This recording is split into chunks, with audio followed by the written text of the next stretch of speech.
Assalamualaikum. Waalaikumsalam. Ini rekan-rekan, ada kabar gembira untuk desa kita, Desa Cileles, Kecamatan Tegaraksa, yang dipimpin kepala desa yaitu Bapak Lurah Amanta.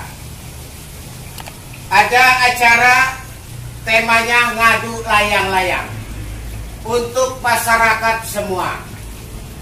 Ya, di sini tertulis sudah uang pendaftaran sebesar 15.000 per layangan atau per orang. Ya.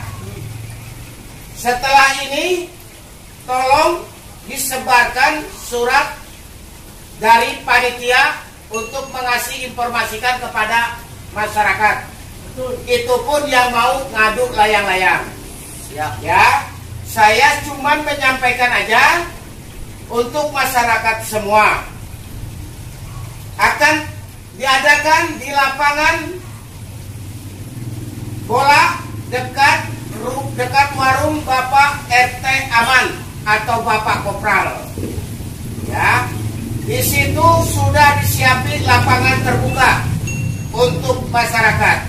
Siapapun yang siap untuk ngadu layang-layang diharap hadir pada hari Minggu pagi jam 6.30.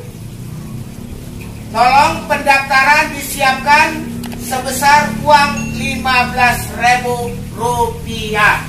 Itu sudah kesepakatan dari panitia dari sekarang. Sekian, terima kasih. Assalamualaikum warahmatullahi wabarakatuh. Waalaikumsalam.